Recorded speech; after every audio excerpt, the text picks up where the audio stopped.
The late afternoon sun filtered through the kitchen blinds, casting a warm glow over the worn wooden table. Anna Langley, 72, sat at the table, her hands cradling a chipped porcelain mug of coffee. Its steam dissipating into the heavy silence that filled the room. The voices of her two grown children, Madeline and Greg, still echoed in her mind. "We've taken over your finances," Madeline had said, her tone a mixture of triumph and impatience. Greg, with his lawyer's briefcase and polished shoes, had stood beside her, nodding solemnly as if the decision were a done deal. Anna's heart had sunk. For decades, she had handled every detail of her own life, paying bills, managing investments, even tending the small garden that gave her joy. To have it all swept away with a single sentence felt like a betrayal she could never have anticipated. The conversation had started innocently enough a routine. Sunday dinner that had become an unspoken tradition since her husband's passing 3 years earlier. Roast chicken, mashed potatoes, and the familiar scent of rosemary filled the air. Madeline had barely touched her plate, her eyes darting nervously between Anna and Greg. "Mom," Madeline had said, breaking the silence, "we think it's time for you to let us help with your finances." Anna had set her fork down, her appetite vanishing. "Help me? Why would I need help?" Greg had leaned forward, his lawyer voice taking over. "It's not just help, Mom. We've talked about this. You're getting older. Managing money can get complicated. We've already arranged to take over your accounts. You won't have to worry about a thing." The certainty in his voice made Anna's stomach churn. "And when exactly did you decide this?" she had asked, her voice trembling. Greg had sighed, as if speaking to a stubborn child. "It's for your own good. I've already filed the necessary paperwork with the bank and notified the financial advisor." Anna's vision had blurred. She had tried to protest, but Madeline's soft voice had cut through her confusion. "Mom, please. We're just trying to protect you." Protect me, Anna thought now, staring into her cooling coffee. Or control me. A bird sang outside the window, the sound jarring in the quiet kitchen. She realized then that this house that she had bought with her late husband, filled with memories of birthday parties, laughter. Tears had suddenly felt like a cage. She knew her children loved her in their own way, but love sometimes came wrapped in condescension. And now they'd stripped her of the one thing she had always held dear, her independence. But she wasn't ready to surrender. She picked up her phone and dialed the number she'd scribbled on a yellow post-it just an hour earlier. The lawyer's name was Diane Reynolds, recommended by a neighbor who'd faced a similar situation. Reynolds' law office, a calm voice answered. Anna took a deep breath. "Hello, my name is Anna Langley, and I think I need some help." She couldn't see the future yet, but in that moment, Anna felt a sparks, small but powerful.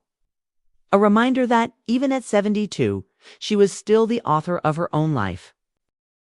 Anna had never liked driving in the city. The traffic lights blinked like silent sentinels, the horns blaring impatiently from behind her old Buick. But she navigated the streets with a calm determination. The address Diane Reynolds had given, her scrawled neatly on the notepad on the passenger seat.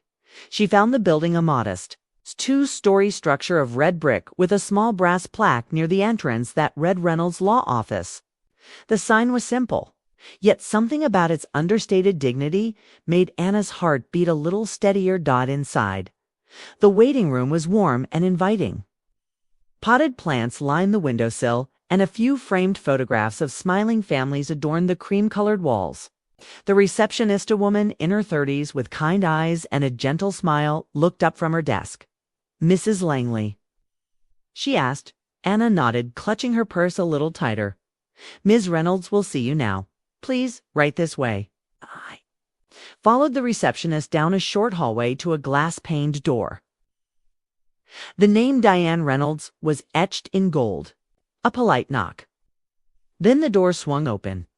Diane Reynolds stood to greet her, a woman in her early 50s with short auburn hair and an air of quiet authority. She wore a navy blue blazer over a white blouse, her posture confident but approachable. "Double quotes, Mrs. Langley," she said warmly, extending her hand. "I'm so glad you reached out."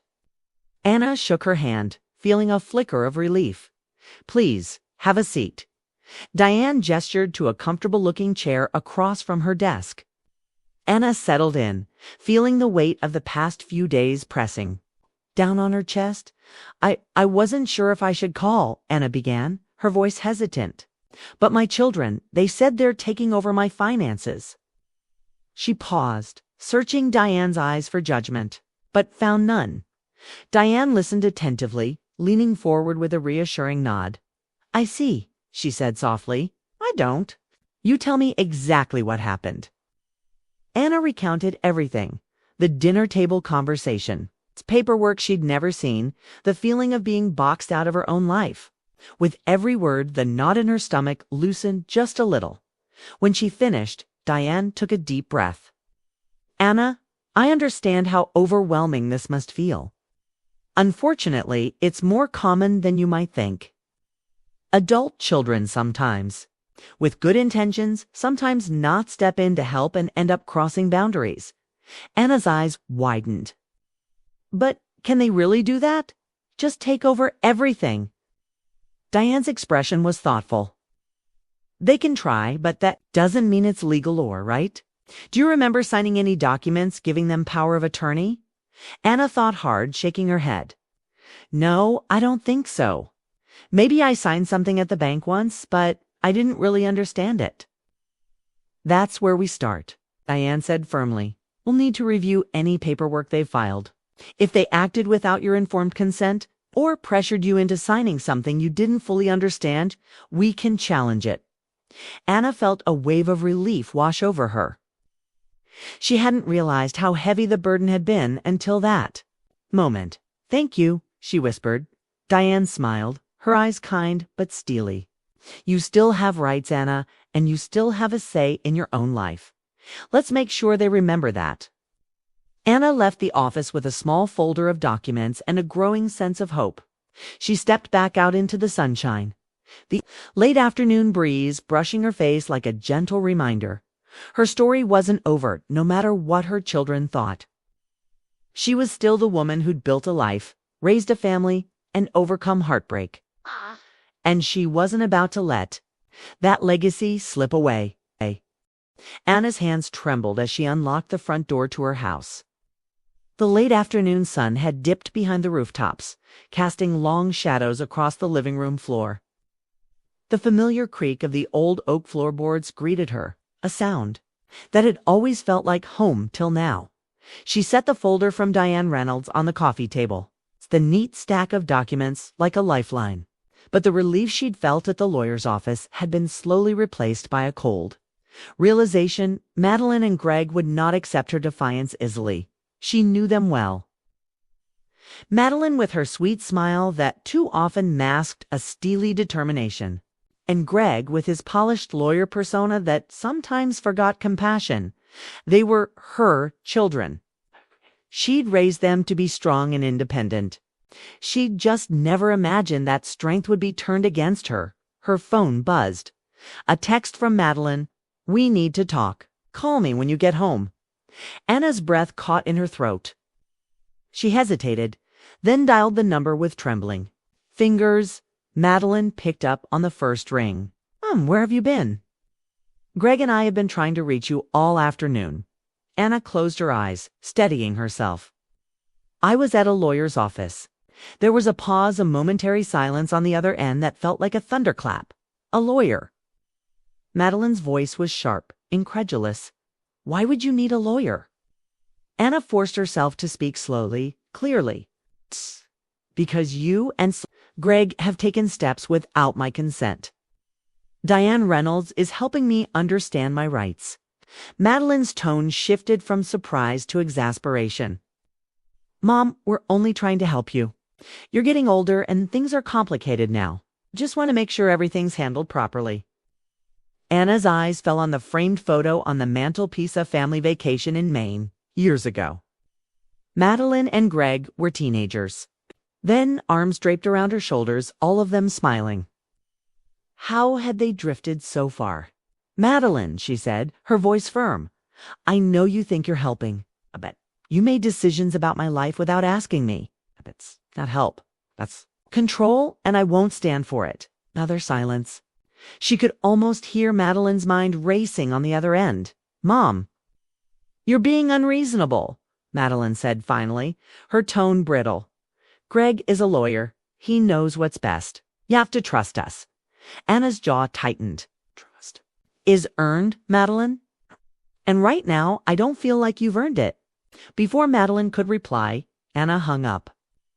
Her hands shaking, but her heart strangely calm. She sat down on the couch, letting the quiet of the house envelop her.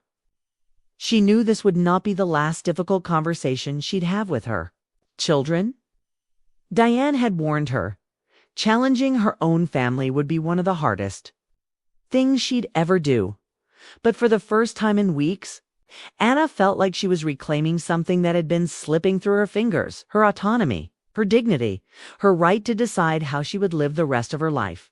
Outside, the sun had set, painting the sky in hues of deep blue and lavender. Anna rose from the couch, her steps steady. She turned on the lamp beside her favorite chair. It's the one she'd chosen with her late husband so many years ago.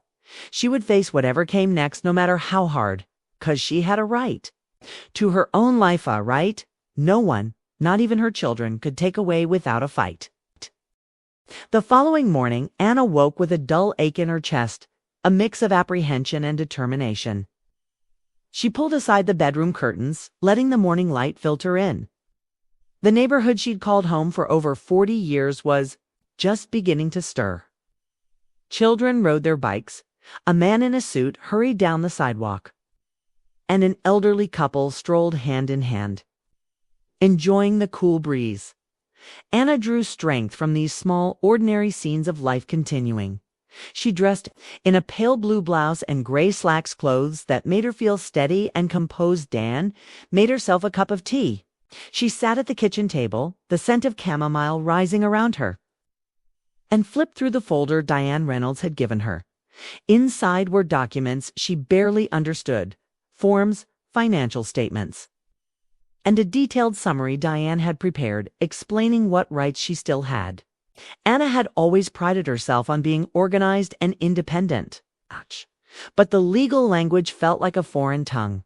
Her eyes drifted to a worn photograph on the counter. Her husband, Robert, stood behind her, arms draped around her shoulders.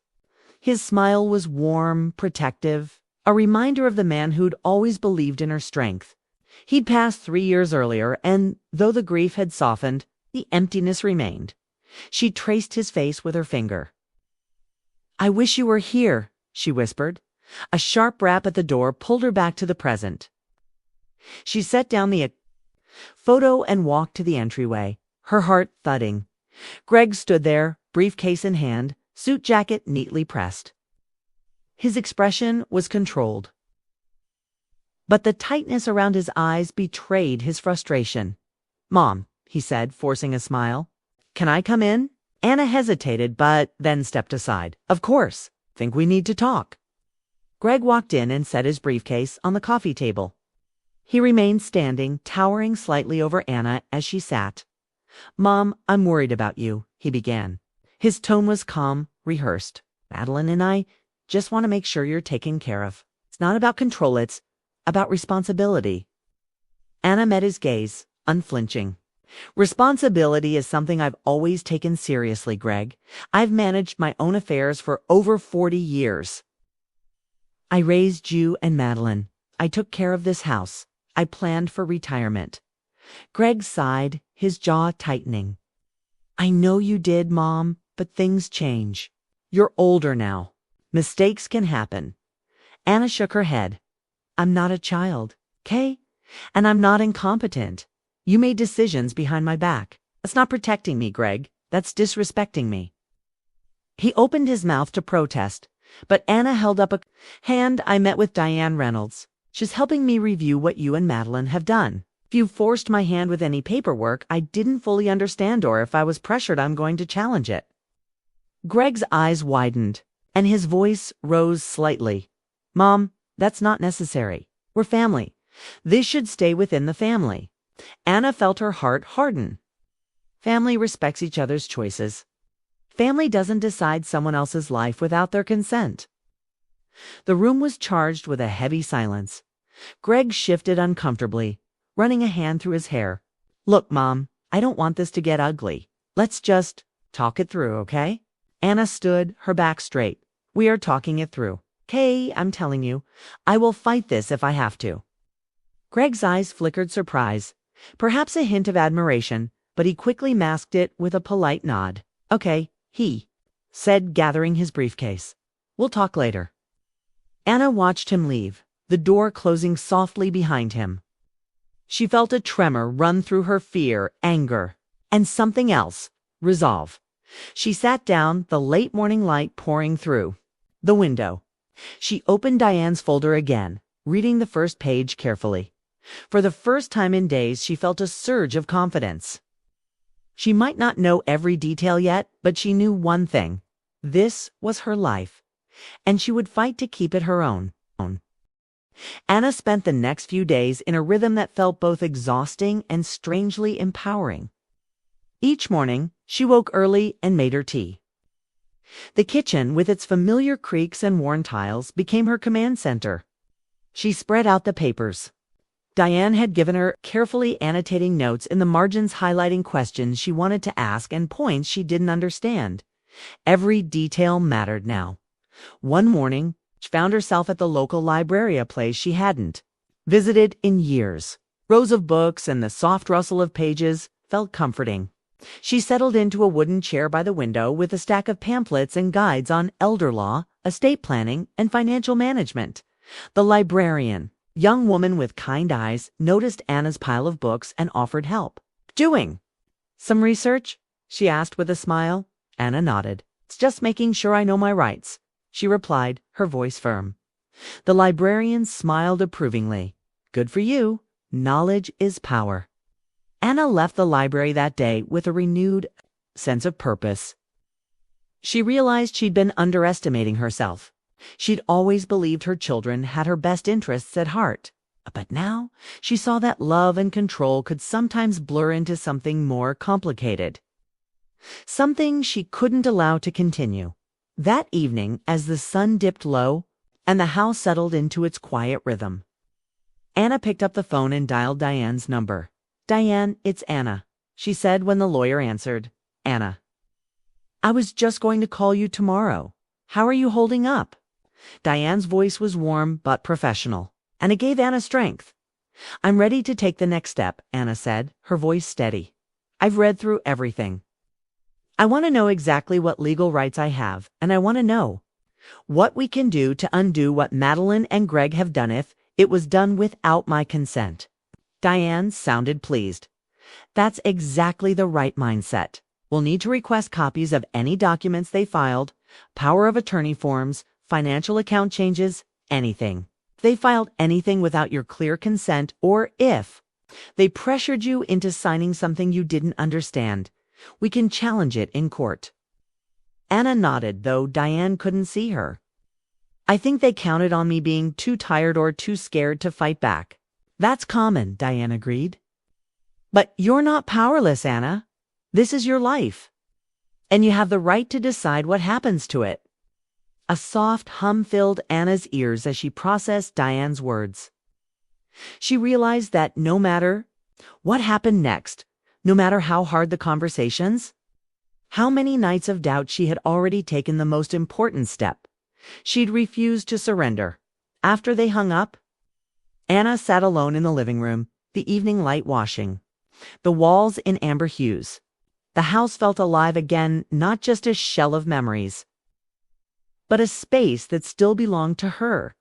She knew Madeline and Greg would push back. She expected anger, perhaps even tears, but she was ready. A small smile spread across her face. Robert had always told her she was stronger than she knew, and now she finally believed it. The road ahead might be rough, But Anna had found something she'd thought she'd lost, her voice, and she was determined to use it.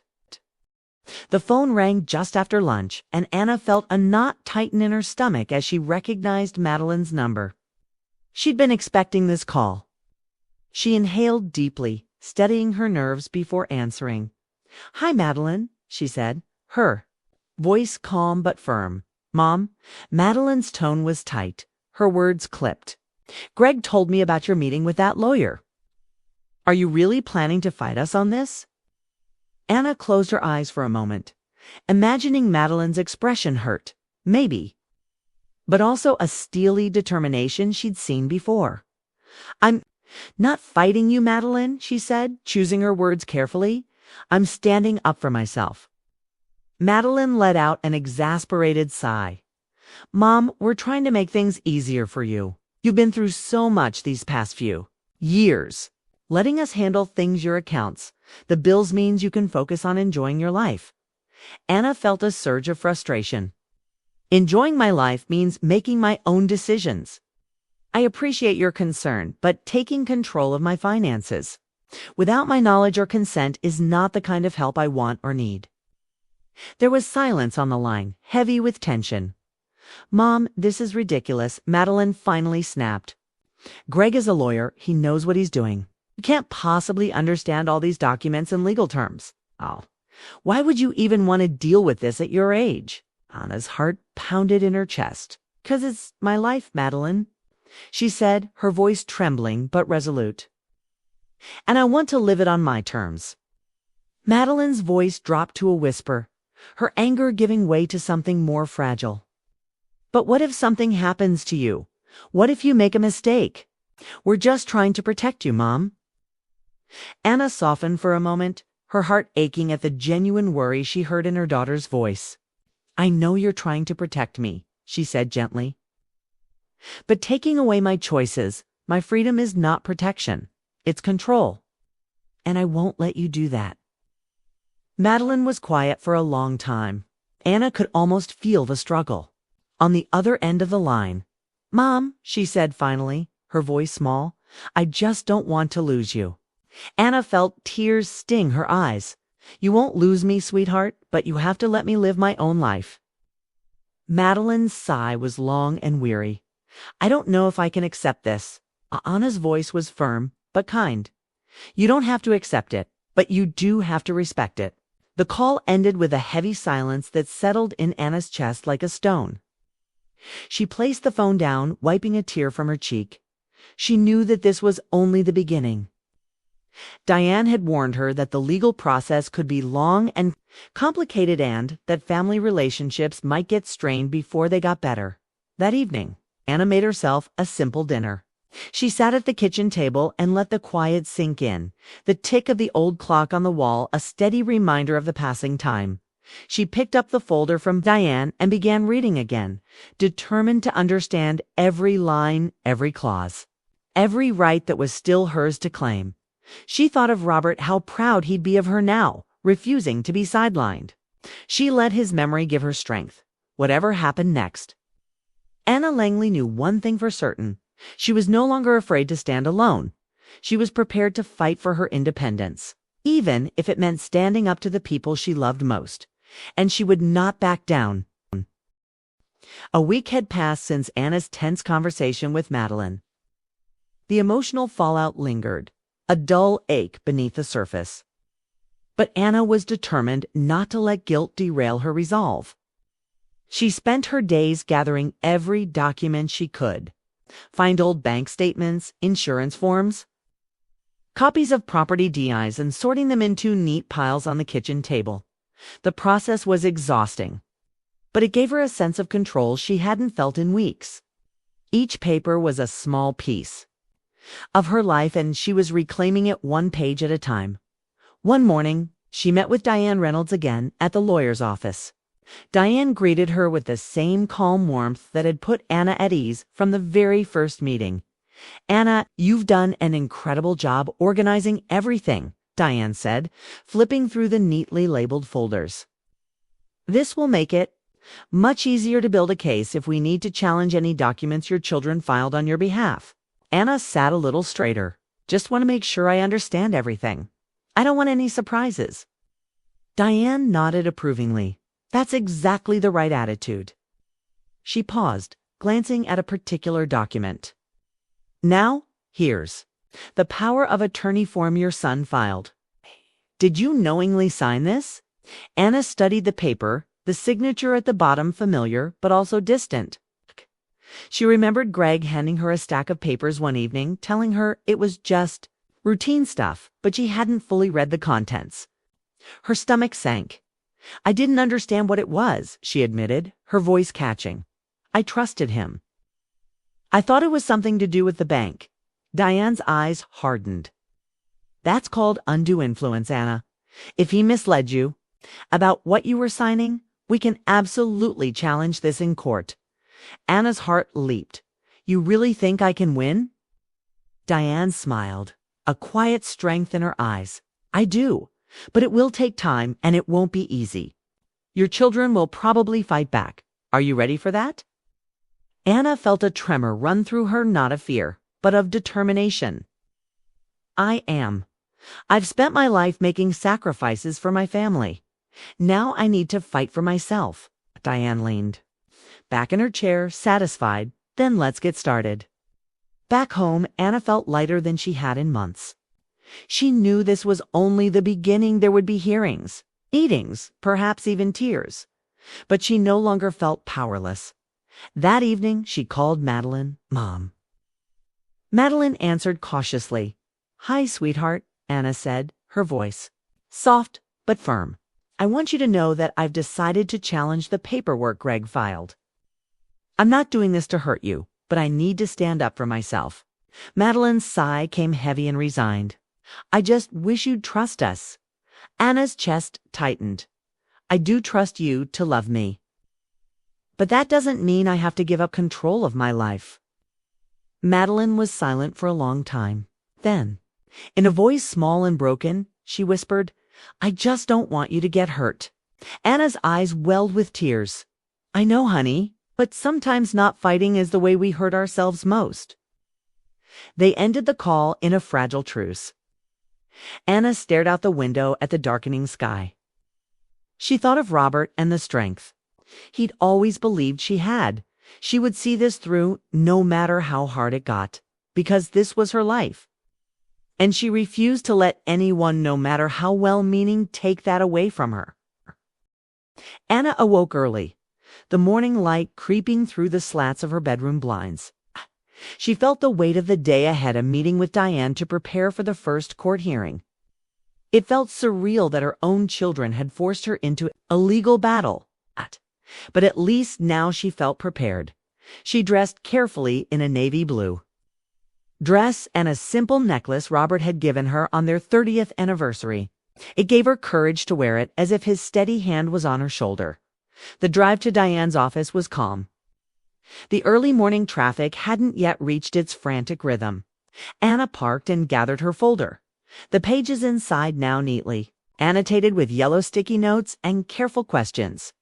Diane greeted her with a confident smile. Anna, good to see you. Let's go over everything one more time before we file. Anna nodded, her nerves taut but her mind focused. They sat at the conference table, papers spread before them. Diane pointed to the power of attorney form Greg had filed. This is our key issue.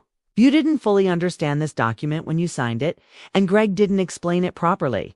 That's grounds to contest it. Anna leaned forward. And that means I can regain control of my accounts. Diane nodded. Exactly. The court can invalidate this if it was signed under undue influence or without proper explanation. Anna exhaled, the tension easing just a little. What happens at the hearing? Diane's tone was reassuring.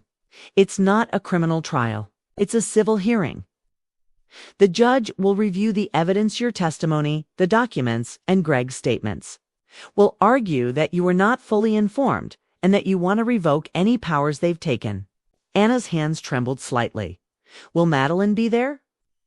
Diane paused, then nodded. Likely, yes. Both she and Greg will probably attend. They'll want to defend their actions. Anna looked down, her heart heavy with conflicting emotions. Love. Disappointment. Anger. I never wanted it to come to this. I know, Diane said gently. But remember, standing up for yourself doesn't mean you don't love them. It just means you love yourself enough to protect your rights. Anna met her gaze and found strength in it. Diane, she said quietly, I want to do this right. I don't want revenge. I just want my life back. Diane smiled. That's exactly what we're doing. And you're not alone in this, Anna. They spent the next 2 hours reviewing every detail. Diane coached Anna on how to answer questions, calmly and clearly. They practiced responses, ensuring Anna wouldn't be caught off guard if Greg tried to twist her words. As the meeting ended, Diane handed her a folder. The hearing is scheduled for next Tuesday morning at the county courthouse, she said. I'll be there with you every step of the way. Anna left the office, the sun high in the sky now, warming her face. She felt a strange sense of relief, like a burden she hadn't realized she'd been carrying had suddenly grown lighter at home that evening. Anna sat on the back porch, the cool breeze playing with the edges of her hair. She thought of the days when Robert would sit beside her, his strong hand resting on hers, sharing quiet laughter and plans for the future. She missed him terribly, but she also felt his presence in the strength that had always been there, deep inside her, waiting to be called upon. The fight wasn't over. It might never truly be over. But Anna Langley had found her voice and she was determined to use it. No one, no matter how close, would take that away from her again. The courthouse loomed larger than Anna had expected in. Imposing stone building with tall windows and a broad staircase that made her feel small and vulnerable. But as she climbed those steps, a steely determination settled over her. She'd worn the same navy blue dress from her meeting with Diane. The small gold necklace Robert had given her a comforting weight at her collarbone. Inside, the halls smelled faintly of polished wood and coffee, a scent that oddly reassured her. Diane met her at the entrance to the courtroom, her briefcase in hand. She wore her usual calm confidence, a rock Anna clung to in the tide of nerves that threatened to sweep her away. Anna, Diane said, smiling, you look strong today. Remember, this is your chance to tell the judge your side of the story. You don't need to be perfect, just honest. Anna nodded. I'm ready. They entered the courtroom, its high ceiling making the space feel both grand and intimidating. Rows of benches stood behind them, half filled with people waiting for their own hearings. Anna's eyes landed on Greg and Madeline, seated together. Near the front, Greg wore a dark suit and a tense expression. Madeline looked tired, her eyes rimmed red. Anna's heart twisted at the sight of them. They were still her children. But today they were also the people she had to stand against. The clerk called her case, and they moved forward. The judge, a woman with sharp eyes and a kind smile, sat behind the bench, presiding over the proceedings with an air of calm authority. Diane stood first. Laying out the case, Anna's children had filed a power of attorney form without fully explaining its significance. Anna hadn't understood that she was signing away control of her finances. Diane emphasized that Anna was still competent, still fully able to manage her own affairs, and that she deserved the right to continue doing so. Then it was Anna's turn. She stood, her hands steady at her sides, and met the judge's gaze. Mrs. Langley, the judge said gently, can you tell me in your own words why you're contesting this power of attorney? Anna took a deep breath. Your Honor, I've always managed my own finances. I might be older now, but I'm not incapable. My son gave me papers to sign, and he told me they were routine. I trusted him. I didn't realize I was signing away my control over my own money. I never wanted that. Her voice trembled slightly, but she kept going. I love my children. I know they think they're helping me, but I'm still the same person who raised them. I want to make my own decisions. I deserve that. The judge nodded, listening intently. Thank you, Mrs. Langley. Greg stood then, his lawyerly tone polished but defensive. Your Honor, My sister and I acted out of concern for our mother's well-being. We've seen too many cases where seniors are taken advantage of, and we wanted to prevent that. Anna clenched her jaw. It was the same argument she'd heard for weeks now. An argument that reduced her to a helpless victim rather than a capable woman. The judge listened to both sides, then leaned forward. It's clear this family cares for one another. It's also clear that Mrs. Langley didn't fully understand the documents she signed. I'm going to order that the power of attorney be revoked, effective immediately. Mrs. Langley will retain full control over her finances. Anna's breath caught in her chest. Relief and triumph flooded her as she realized she'd done it. She'd reclaimed her independence. Greg's face fell, his mouth opening to protest. But the judge held up a hand. This is not a punishment. It's a recognition of Mrs. Langley's rights. I urge this family to work together to support her without taking away her autonomy. The gavel came down and the courtroom began to empty. Anna stood rooted in place, tears welling in her eyes. Diane squeezed her shoulder. You did it, Anna, she said softly. You stood up for yourself. Anna nodded, her heart full. She turned to see Madeline, tears streaming down her cheeks. She reached out, and for a moment they embraced. Mother and daughter bound together by love. Evan. If it had been tested, Greg hung back, his face tight with worry. Anna met his gaze, her eyes soft but unwavering. I know you were trying to protect me, she said. But sometimes protecting me means letting me protect myself. He nodded slowly, his shoulders sagging. I understand, Mom. Anna left the courthouse that afternoon feeling lighter than she had in months. The sun shone bright in the sky, and the breeze carried a promise of new beginnings. She'd proven to herself and to everyone else that she still had a voice. And no one, not even those she loved most, could silence it. Anna woke the morning after the hearing to a new kind of quiet in her house, one that felt like a fresh start instead of a defeat. The sun streamed through the windows, brightening the kitchen table where the pile of documents once sat like a mountain she'd never climb. Now, that mountain had been reduced to a few neatly stacked folders. She sipped her tea slowly, letting the warmth sink into her bones. Yesterday had been exhausting, but she felt a sense of peace she hadn't known in weeks. She'd won back her independence, but she also knew the real work was just beginning. The phone rang mid-morning. She saw Madeline's name on the screen and braced herself. She wasn't sure if she was ready for another fight, but the judge's words still rang in her ears. This is not a punishment. It's a recognition of Mrs. Langley's rights. Hi, honey, Anna answered. Hi, Mom. Madeline's voice was hesitant, but softer than before. Can I come over? I'd like to talk. Of course, Anna said, a cautious hope rising in her chest. When Madeline arrived, she looked exhausted, dark circles under her eyes, and worry lines etched deeper than Anna remembered. They sat across from each other at the kitchen table, a place that had witnessed countless family meals and holiday celebrations. Madeline's fingers toyed with the edge of her sleeve. Mom, I'm sorry, she began, her voice trembling. I never meant to hurt you. Greg and we were scared. After Dad died, I guess we started thinking you needed us more than you really did. Anna listened, her heart aching at the vulnerability in her daughter's eyes. I know you love me, she said gently. But love has to include respect. I've always taken care of myself and of you and Greg. I need you to trust that I can still make decisions for myself. Tears filled Madeline's eyes. I see that now. I should have asked you what you wanted instead of assuming I knew.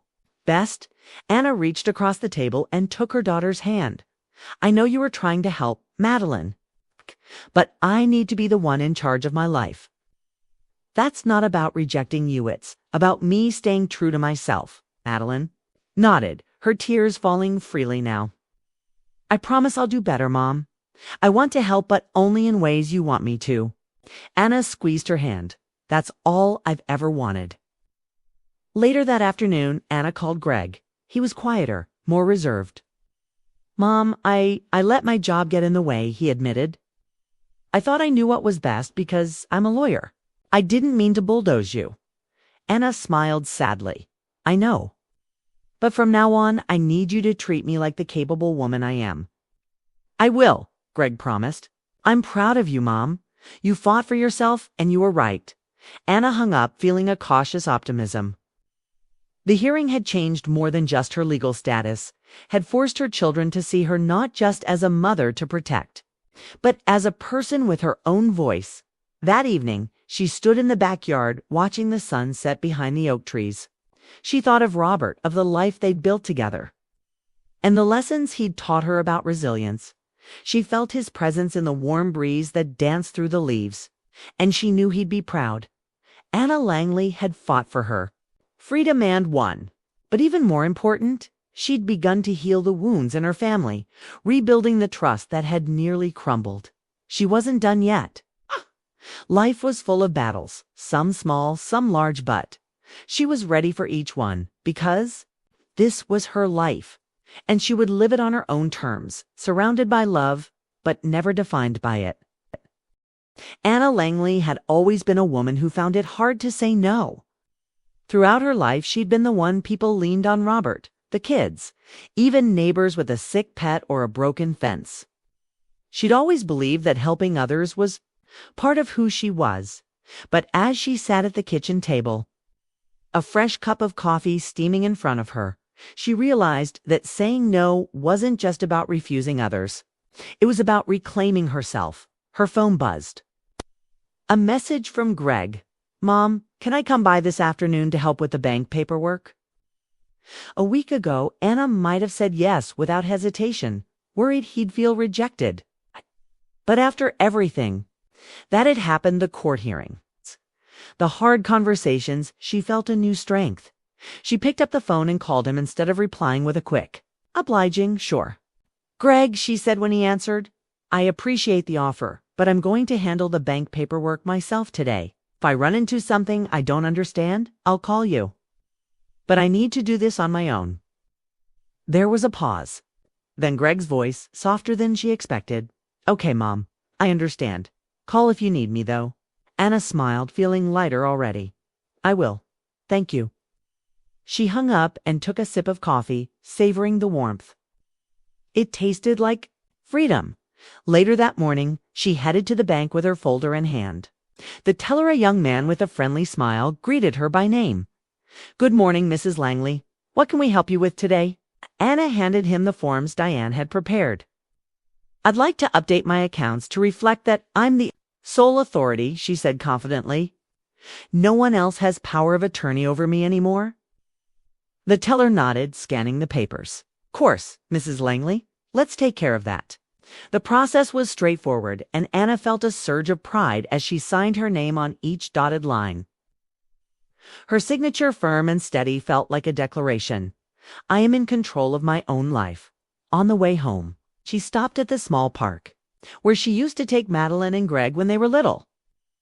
She sat on a bench watching a young mother push her toddler on the swings, the child's laughter ringing through the crisp autumn air. She thought of all the times she'd done that, how she'd always wanted to make sure her children were safe, happy, loved. She knew now that they had tried to do the same for her.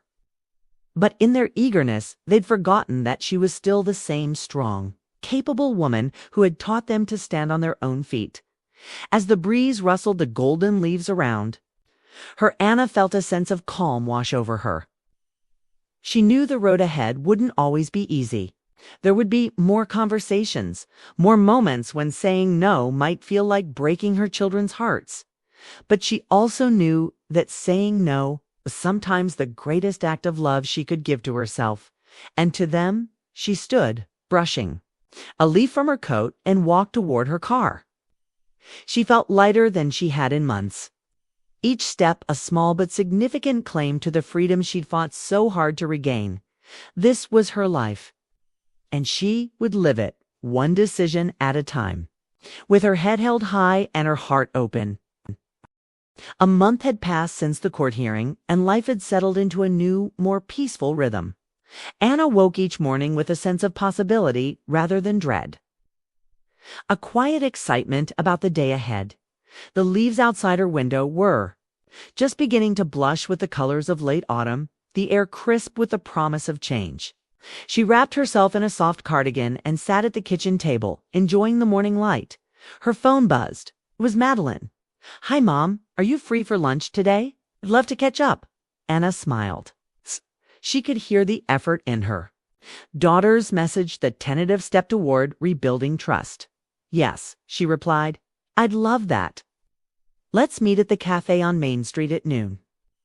She put down the phone and took a deep breath. It hadn't been easy. There were still moments when old doubts crept in. Was she being too stubborn? Was she making things harder than they needed to be? But each time, she reminded herself, "This is your life, Anna. You have the right to live it on your own terms at the cafe." Madeline was already waiting, fidgeting with the handle of her coffee cup. When Anna approached, Madeline's face lit up with a tentative smile. "Hi, Mom," she said, her voice a mixture of relief and nervousness. "Hi, sweetheart." Anna slid into the seat across from her. For a moment, they simply looked at each other, the weight of the past months heavy between them. Then Madeline reached across the table and took Anna's hand. "I'm so sorry for everything," she said, her eyes brimming with tears. I didn't realize how much I was taking away from you. Thought I was protecting you." Anna squeezed her hand gently. "I know, Madeline. I know you and Greg both wanted what was best. But I had to remind you on myself that I'm still capable, that I still matter." Madeline nodded, wiping a tear from her cheek. "You've always mattered. I guess I just forgot how strong you are." Anna smiled, a warmth blooming in her chest. "Well, let's not forget that." Again, they both laughed softly, the tension easing between them. Over lunch, they talked about everything: memories from Anna's youth, Robert's old jokes, Madeline's new promotion at work. There were no accusations, no bitterness, just a mother and daughter rediscovering the bond they'd always shared. When lunch ended, Madeline stood and hugged her tightly. "I'm proud of you, Mom," she whispered. Anna held her close. "'Kay, and I'm proud of you too. We're both stronger than we thought." Driving home, Anna felt a peace she hadn't known in a long time.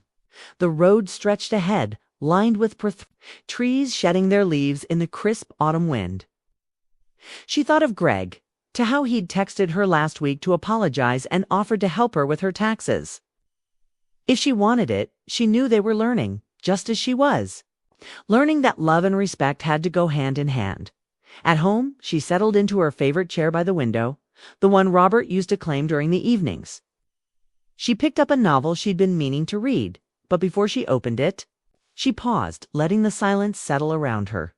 She thought of the journey she'd taken, the fear, the anger, the courtroom battle, and she realized that every moment had been worth it because it had brought her here. To this quiet sense of ownership over her own life, Anna Langley was no longer afraid to stand alone. She smiled softly to herself, 'cause sometimes standing alone was the best way to remember who you really were in, to remind the world that you were never too old to fight for your freedom. And as she turned the first page of her book, the late afternoon sun spilling warmth across her lap, Anna felt ready to embrace whatever came next on her own terms.